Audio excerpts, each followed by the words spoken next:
Leo tutajifunza kuhusu vifaa na lebo ya hali ya bidhaa. Uandikaji wa hali huhakikisha kitambulisho rahisi, ufuatiliaji na inaepuka mchanganyiko na uchafuzi wa bidhaa na makosa mengine mengi. Kwa hivyo ni muhimu kuelewa lebo ili kuamua hali halisi ya vifaa, bidhaa na vitambulisho vya hali ya eneo. Ni muhimu kuweka lebo za hali kwa hali halisi ya vifaa. Kwa mfano, vifaa chini ya kusafisha au tayari kwa matumizi. Kila kitengo cha utengenezaji kina SOP juu ya lebo ya hali ambayo inaelezea wazi juu ya lebo anuwai za hali kama kusafishwa, kusafishwa, katika mchakato, kukataliwa na wengine wengi. Zaidi katika darasa hili tutaangalia vitambulisho hivyo, jinsi ya kuzisoma na kuzielewa. Unaweza kuona lebo mbili za hali kwenye skrini hii ili kusambishwa kwenye vifaa. Lebo moja ya hali ya kusafishwa ina rangi nyekundu na lebo ya hali ya imesafishwa ina rangi ya kijani kwa kitambulisho rahisi kati ya vifaa vilivyosafishwa na vilivyosafishwa.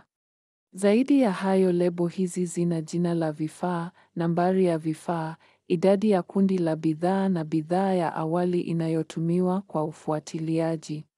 Lebo ya kusafishwa ina lebo ya hali ambayo ina habari kama vile usindikaji uliokamilishwa, tarehe na wakati wote. Hii ni habari muhimu kama baadhi ya bidhaa ni stiki katika asili na vifaa inakuwa safi ndani ya vifaa vyake chafu. Kushikilia muda.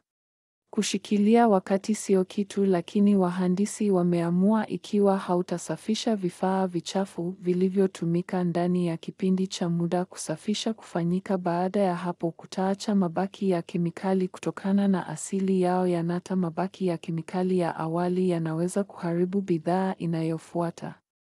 Kwa hiyo, kusafisha lazima kukamilika ndani ya muda wa kushikilia. Lebo ya kusafisha ina tarehe na wakati ambapo vifaa vimesafishwa, pia uhalali wa vifaa vilivyosafishwa. Uhalali unamaanisha jambo moja tu, kwamba baada ya kusafisha kulingana na utaratibu, ikiwa vifaa havitumiwi kwa idadi fulani ya siku, inapaswa kusafishwa. Kwa kuongezea, kila lebo ya hali inapaswa kusainiwa na uzalishaji na kuthibitishwa na wafanyikazi wa uhakikisho wa ubora sakafuni. Ikiwa tunaweza kuzingatia lebo kwenye skrini, hii ni lebo ya vifaa tayari kwa matumizi. Tutaenda juu ya habari katika lebo hii na umuhimu na maana ya habari. Jambo la kwanza unaona ni jina la vifaa ambavyo vinaweza kuwa chochote. Inaweza kuwa na uzito wa usawa kupima kemikali na mawakala wengine. Inaweza kuwa mita yap. Inaweza pia kuwa mchanganyiko wa ukubwa wa kibiashara, kuchanganya poda, au moja ya vifaa vingi vinavyotumiwa katika tasnia hii kwa kuchanganya shughuli za kusafisha na uzalishaji zinazohusiana na msaada. Lebo hii pia ina habari juu ya bidhaa ambayo itatengenezwa au kuungwa mkono na vifaa hivi ijayo au hapo awali. Baada ya nambari ya kitambulisho cha vifaa, safu ya jina la bidhaa ni mojawapo muhimu. Jina la bidhaa ni muhimu kutajwa, kwani habari hii itaandikwa kwenye lebo inayofuata. Kwa mfano, mara tu vifaa vilivyosafishwa vinapotumika na uzalishaji ukifanywa, mtu ambaye atasafisha vifaa sasa ataunda lebo to be cleared. Wafanyikazi hawa watatafsiri habari ya jina la bidhaa na mengi kwenye lebo inayofuata. Na mara nyingi kuangalia maelezo ya bidhaa, mtu kusafisha anajua jinsi ya haraka kusafisha vifaa hivi, na katika makampuni busi pia huamua na kipaumbele mizigo yao ya kazi. Kwa kuwa inategemea nata na uhalali wa wakati ambao vifaa hivi vinapaswa kusafishwa ndani. Afisa wa uhakikisho wa ubora pia anasaini vitambulisho hivi kama mamlaka ya mwisho ya kuangalia kwamba lebo ina habari zote muhimu na habari hii ni sahihi. Lebo hizi zinaweza pia kutumika kuonyesha hali ya shughuli zinazoendelea ambazo kwa ujumla zinashindana katika siku nyingi za masaa na mapumziko kati ya mahali ambapo kazi inapaswa kukwama na kuanza tena. Na kwa watu kuelewa ambapo kazi hasa ni katika suala la hatua ni katika. Lebo hizi za hali zinaweza kutumika kwa eneo, vifaa au eneo. Kwa mfano, uzalishaji unaendelea kwa siku 3 katika chumba safi.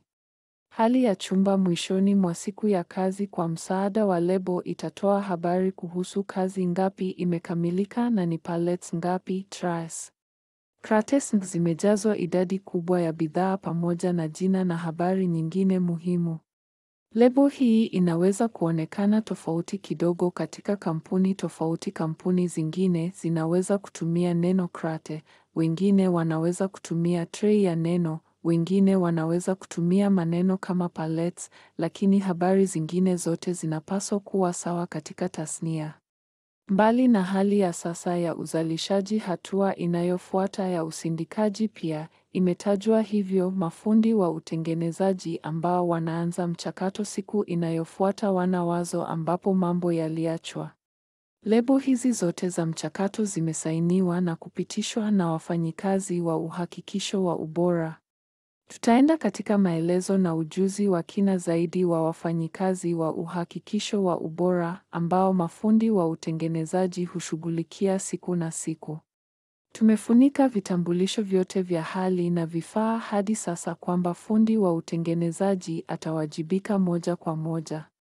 Sasa hebu tujue vitambulisho vingine vinavyotumiwa ndani ya kampuni ambayo fundi wa utengenezaji hawezi kuingiliana na au kufanya kazi nao. Lakini katika kikao cha leo tutapita juu ya vitambulisho hivyo na ni nani watu wanaohusika wanaotekeleza hizo. Hadi sasa tumejifunza kuhusu vitambulisho vyote vya hali vinavyohusiana na vifaa, na unaweza kuona lebo hii kwenye skrini kama bidhaa zilizochunguzwa. Hii inamaanisha tu kuwa kemikali yoyote, malighafi zinazotumiwa kwa utengenezaji hukaguliwa au kuthibitishwa na idara ya ghala.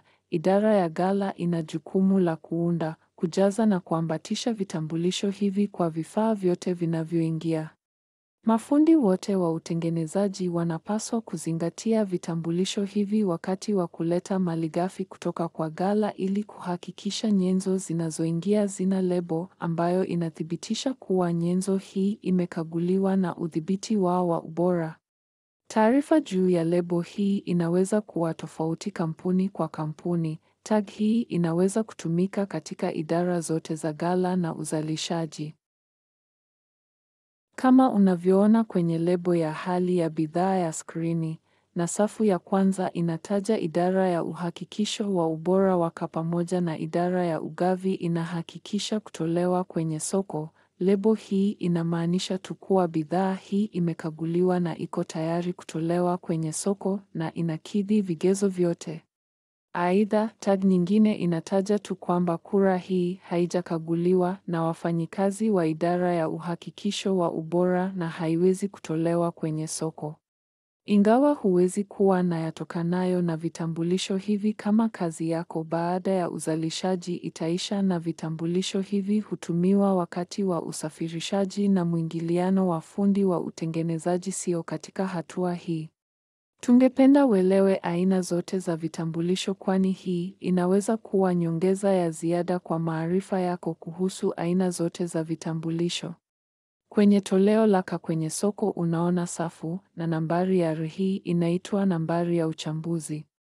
Uchambuzi ni idara ambayo hufanya upimaji wa mwisho wa kutolewa kwamba nguvu ya dawa na madai yanalingana na mtihani, na nambari ya R ni nambari ya ripoti. Tutajifunza kuhusu idara ya uchambuzi katika vikao vinavyofuata na mwingiliano wako nao. Idara hii ina jukumu la kupima bidhaa inayotengenezwa katika kampuni. Unaweza kuona lebo ya hali inayofuata kwenye skrini, lebo ya hali ya bidhaa iliyokataliwa, ambayo bidhaa iliyokamilishwa ina nambari maalum au nambari ya kundi ambayo haizingatii kiwango cha ubora wa bidhaa, ambayo inamaanisha imeshindwa aina fulani ya upimaji na haifai kutolewa kwenye soko, na hufanyika mara nyingi ndani ya tasnia hii. Kura za bidhaa zinakataliwa ni sababu nyingi. Mifano hiyo itajadiliwa katika madarasa yajayo. Nambari hii ya kura au kundi ambayo inakataliwa na haiwezi kutolewa kwenye soko imehifadhiwa katika eneo tofauti lililotengwa kama eneo la kura lililokataliwa katika kampuni. Lebo iliyokataliwa daima iko katika rangi nyekundu.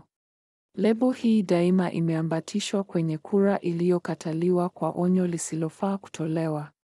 Idara ya S ingetupa kura hizi kwa njia ambayo taka iliyokataliwa sana haichafui mazingira. Idara ya mazingira, afya na usalama ndani ya kila kampuni inahakikisha utupaji salama wa kemikali zilizokataliwa. Kama unavyoona kwenye skrini, lebo nyingine inayoitwa Hold Slip inatumika kwa viwandani na kukamilika, lakini upimaji au vipimo vingine vingi vinavyohusiana na kutolewa havifanywi. Kwa hivyo, hadi tutakapopata matokeo ya mwisho kwamba dawa ni salama kutolewa, bidhaa hiyo itakuwa imeshikilia na lebo hii inapaswa kuwa juu yake kwa onyo la kutosumbua kuigusa. Na mtu anayehusika ataisogeza zaidi wakati vitu vyote vinavyosubiri vinakamilika kwenye sufuria hii hadi hatua inayofuata ambayo imekaguliwa na tayari kutolewa kwa jambo hilo. Inaweza kuhitimishwa kutoka kwa mafunzo haya kwamba uwekaji wa hali ni mahitaji muhimu ya mazoezi mazuri ya viwanda. Lebo ni rangi ya kipekee iliyowekwa kwa kitambulisho rahisi na kuzuia mchanganyiko wa bidhaa. Lebo za hali zinapaswa kutumika katika kila hatua ya mchakato wa utengenezaji na mtu anayehusika anapaswa kuweka lebo sahihi ya hali.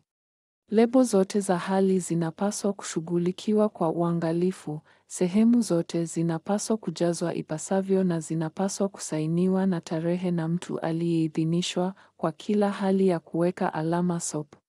Sekta hii ni sekta ya kufuata inayotokana na kuweka maelezo haya akilini mwako, inakufanya uwe na nidhamu na fundi wa utengenezaji wa ujuzi.